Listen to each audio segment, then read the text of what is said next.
محدش هيحب الكلام اللي انا هقوله دلوقتي، بس لازم يتقال. احنا حولنا رمضان لشهر اكل ومسلسلات بس، وبقينا بنستنى الفطار اكتر ما بنستنى احساسنا برمضان. رمضان مش بيتعاد كتير في حياتنا، ويمكن رمضان الجاي احنا ما نكونش موجودين. ويا ترى بقى السنة دي هتخلي رمضان مختلف ولا هيعدي زيه زي كل سنة؟ رمضان مش بس خروجات وسهر وعزايم واكلات حلوة وحلويات. رمضان فرصة يمكن ما تتكررش كتير في حياتنا، وبجد بجد يا جماعة احنا محتاجين ان احنا نكون واعيين اكتر من كده بكتير قوي، عشان احنا نسينا رمضان بيجي ليه. ورمضان بيجي شهر واحد في السنة، فياريت بجد كلنا نسمع الفيديو للاخر، عشان بجد الفيديو ده مهم جدا. يمكن كل دلوقتي الفيديوهات بقى يلا مشتريات رمضان، يلا الاكلات رمضان، يلا هنتسحر ايه في رمضان.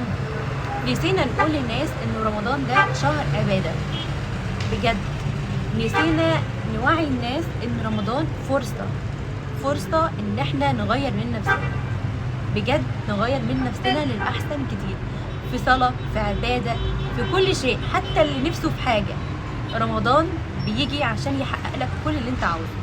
يا مساء القمر، يا رب تكونوا كويسين بألف خير، منورين حياتي يا أحلى وأجمل ناس في الدنيا كلها. رمضان كريم عليكم، ويا رب يا رب يا رب يدخل علينا كلنا بالخير. وانا جدا جدا جدا بكون متحمسه ان انا اكون معاكم، وباذن الله عمري ما هتخلى عنكم باذن الله. ربنا ما يجيبش اي حاجه وحشه لا ليا ولا ليكم، ونفضل سوا عقبال 100,000 رمضان وانا موجوده معاكم وانتم موجودين معايا، وربنا ما يجيبش اي حاجه وحشه باذن الله ان شاء الله. واتمنى، انا بس حطيت كده في الاول يعني حاجات كده مشوقه، وبعد كده هنكمل الفيديو بتاعنا. الفيديو النهارده ما فيهوش اي حاجه. الفيديو النهارده يعني اعتبروها توعيه، لان ما فيش حد هيقول لكم الكلام ده بجد. الكلام ده يعني انا شخصيا بعمل الحاجات دي ونفسي ان انا اغيرها، فقلت ليه ما اطلعش اشارككم ونشجع بعض اننا نتغير للاحسن، واننا رمضان ده نعمل اللي احنا عاوزينه، بس ما ننساش اساس رمضان ده ايه. بس دي الفكرة. لكن احنا بنلهي نفسنا بأغاني، بعزايم، بمسلسلات، بنوم طول النهار، نضيع علينا شهر رمضان كله. فأنا بجد حابة ان انا اغير رمضان السنة دي، يكون مختلف معايا انا الاول قبل اي حاجة، لانه انا مش مثالية، اكيد في حاجات كتير بعملها. وده شهر ان احنا نغير من نفسنا، ومش بس نغير من نفسنا في الشهر ده، لا نغير من نفسنا البعدين. اللي ما بيصليش يصلي. تحاولوا ان انتوا تسهروا طول الليل والنوم طول النهار. ده حالنا في رمضان بجد. انا بقول لكم حاجات انا شخصيا بعملها، وانا شخصيا عاوزه اغيرها. طيب انا كده ما عملتش انجاز في رمضان. بدل ما انا اضيع وقتي في اني نايمه عشان اسلي صيامي بالنوم واصحى على طول على الفطار، يبقى انا كده ما عملتش حاجه في رمضان. ليه يا دودو؟ لان انا ممكن نامي براحتك، اصحي الظهر، صلي الظهر، صلي العصر، صلي لحد ما المغرب يأذن، بس انتي اقرأي اذكار، اقرأي قرآن، قسمي وقتك، اختمي المصحف كذا مرة. انا شخصيا هعمل كده السنة دي بإذن الله. مش ما كنتش بعمل كده السنة اللي فاتت، بس بحاول احسن من نفسي زيكم، بحاول ان انا احسن من نفسي. لكن انا الحمد لله انا طبيعي بعمل كده، بس طبيعي برضو ان انا بسهر وبصحى متاخر والجو ده، فانا ما عدتش عاوزه اعمل كده. وقبل ما بوعيكم انا بوعي نفسي وبقول الكلام ده لنفسي. انا مش عاوزه اضيع الشهر ده في النوم، انا لازم اطلع من رمضان اقول ان انا عملت انجاز، انا الشهر ده عملت انجاز، حتى عشان دعواتكم كده تبقى مقبوله. وعاوزه اقول لكم على حاجه يا جماعه، احسن وقت تدعوا فيه بقى في رمضان قبل الفطار. وبحس ان قبل الفطار الدعوات بتكون مستجابه جدا جدا جدا. طبعا واحنا بنصلي احنا كده بندعي. وكمان بحس برضو الفجر بيبقى تحفه، يعني بحس ان الدعوات بجد بجد بجد واستجابه في التوقيت ده. مش عارفه، انا عندي يقين بكده. بس اقول لكم على حاجه كمان، لما يبقى عندك يقين فتدعي، وقبل ما تقولي يا رب ارزقني الصحه، ارزقني الستر، ارزقني المال، ارزقني النجاح، ما انت مش هتدعي مثلا تقول ايه يا رب انا عاوز 1,000,000 جنيه. مفيش حد بيدعي كده.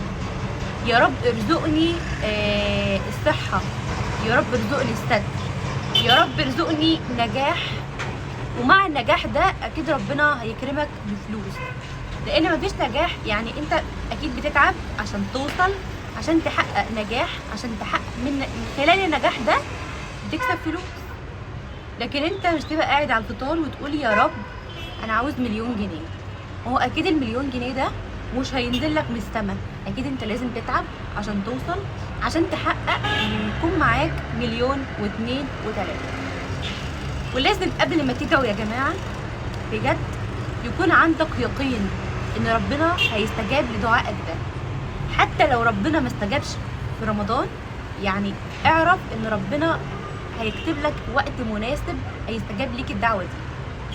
وحتى لو ربنا ما استجابش ليك الدعوه دي، اعرف ان الدعوه دي مش خير ليك، يمكن ربنا يرضيك بحاجه احلى بكتير من الدعوه اللي انت بتدعيها. يا رب انجح، وما تنجحش في التخصص اللي انت فيه، فيمكن تدخل في مكان تاني وتبقى ناجح جدا جدا جدا فيه. فربنا بجد يا جماعه بيدبر لنا حياتنا بطريقه احنا ما نتخيلهاش او ما نحلمش بيها. فبجد بجد بجد الشهر ده ما تضيعهوش، بجد ما تضيعهوش، لان رمضان فرصه. وتلاقوا اي واحد ماشي صايم وطالع من الجامع وعامل كل اللي عليه، وتلاقوه بيزعق يا جماعه انا صايم فمش طايق نفسي عشان السجاره بتاعته مش ماشي النهارده.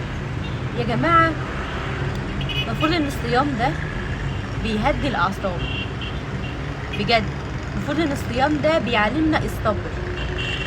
المفروض ان الصيام ده بيعلمنا وبيقول لنا ان انتي هتفضلي صايمه، بس في الاخر ربنا هيكبر بخاطرك.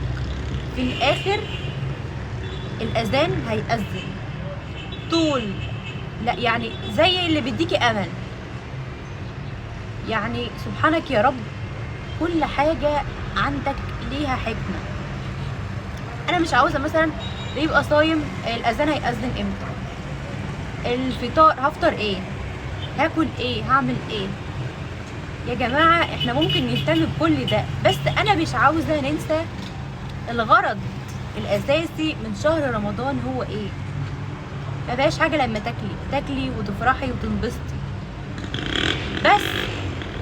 اطلعي برمضان، اطلعي من رمضان ده عامله انجاز، اطلعي من رمضان ده وانتي راضيه عن نفسك، اطلعي وانتي متغيره وانتي مسامحه لو قدرتي تسامحي. ادخلي حتى لو قدرتي تسامحي سامحي مش قبل يعني مش بس لما تطلعي منه، وانتي داخله رمضان لو قدرتي تسامحي حد اذاكي سامحي، لان السماح ده في حد ذاته بيريحك انتي قبل اي حاجه. لو حد بينك وبينه تاتش بسيط قوي قوي وتقدري ان انتي تتكلمي معاه، كلميه. يا جماعه والله الواحد مش ضامن نفسه لحظه، فربنا يحسن ختامنا جميعا. في ناس ممكن تبدأ رمضان بحماس وبعد كده تكسل، يبقى انت كده اوحش بكتير من اللي ما عملتش حاجه. يعني انت بدأتي بحماس، جيتي عند نص رمضان اللي هو اصلا بجد ليلة النص بقى وكل ليلة القدر والحاجات دي مهمة جدا جدا جدا برضو. يعني كل لحظة في رمضان مهمة، وبجد هتكوني بتضيعي، يعني انت يعتبر كده ما عملتيش حاجة اصلا، انت بتضيعي ايه؟ انت كده ما عملتيش اي حاجة. فانا عاوزاكم كل اللي يسمعني النهاردة يبدأ ويدخل رمضان وهو اعتبري ان انت داخله حياه جديده. ابدأي وتوكلي على الله وبعدي عنك الشيطان، وصدقيني هتكسبي والله، وهتطلعي منه مجبورة الخاطر، والله هتطلعي منه مجبورة الخاطر. ربنا عمره ما يرد حد في دعوة ولا في اي حاجة بيتمناها. ربنا عمره ما يردك. ربنا دلوقتي شايفني وعارف انا بقول لكم ايه، وعارف انا بنصحكم بايه. ربنا عالم بينا جميعا، فاوعي تفكري لحظه ان لا ربنا مش هيستجاب ليا عشان انا لسه بادئه دلوقتي. بالعكس والله ربنا دايما بيدينا فرص لانه عاوزنا نبقى احسن، وبيبعت لنا رمضان كده. يمكن ربنا كتب عليك ان انت تبقي موجوده في رمضان ده عشان تبداي تغيري من نفسك، عشان انا عاوزك تبقي في مكان تاني، عشان انا عاوزك تكوني من اهل الجنه. فبيدينا فرص كتير ان احنا نحسن من نفسنا. والله انا قبل من ده ليكم انا بقوله لنفسي، رمضان يقدر يغير حياتنا. رمضان يقدر في ثانيه واحده ما يبقاش عندك ولا ذنب، في ثانيه واحده ربنا يحقق لك احلامك، في اقل من ثانيه ربنا يبصي. مش عارفه اقول لك لانه ربنا كبير، ربنا بيسامح. ما تقوليش مثلا لا انا عملت كتير غلط في حياتي. اندمي وارجعي، توبي وارجعي لربنا، وربنا قادر والله قادر يغير لك حياتك، يشقلب لك حياتك كده في لحظه. والله قادر يشقلب لك حياتك في لحظه. عاوزاكم تبداوا رمضان يا جماعه وانتوا كويسين، اهم حاجه، وبدايه حلوه وبدايه جديده، عشان احنا مش ضامنين عمرنا. ربنا يمكن منحنا رمضان ده نغير من نفسنا، يمكن رمضان الجاي ما نقدرش ان احنا نغير من نفسنا. فاحنا ليه نستنى رمضان الجاي واحنا بايدينا وداخلين اهو، واحنا زي الفل اهو. رمضان داخل، يعني رمضان جاي لنا اهو، بايدينا ان احنا نعمل المعجزات فيه. ادعوا وقربوا من ربنا وما تأثروش في ولا ثانيه، وما تضيعوش ولا ثانيه في رمضان. مش بقول لكم ما تعملوش الحاجات اللي انتوا عايزينها، اعملوا اللي انتوا عايزينه، بس ما تنسوش الاساس، الغرض اللي رمضان جاي فيه ايه.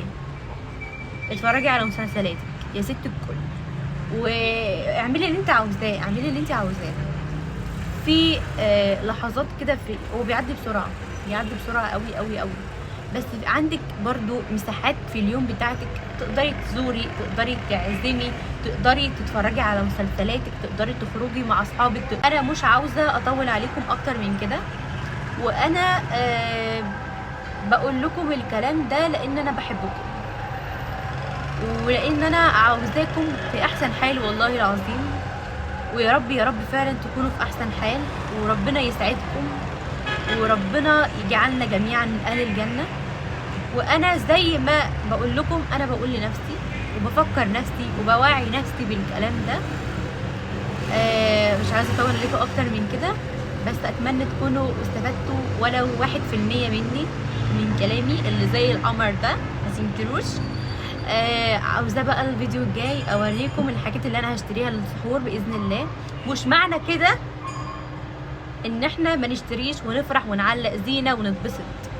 تعظيم شعائر رمضان دي حاجه لازم نعملها، دي حاجه بتقوي القلب، بتقوي قلبك. يعني انت مثلا لما تشوفي زينه الله رمضان قرب تفرحي، دي بجد حاجه حلوه. ما تخليش حد يضحك عليك يقولك لا ده حرام ما تعلقيش زينه لا يا جماعه، افرحوا برمضان، لان رمضان ده يعني احلى حاجه في الحياه، بجد احلى حاجه في حياتنا. افرحوا وانبسطوا وما تأثروش، واعملوا اطلعوا من رمضان وانتوا عاملين انجاز.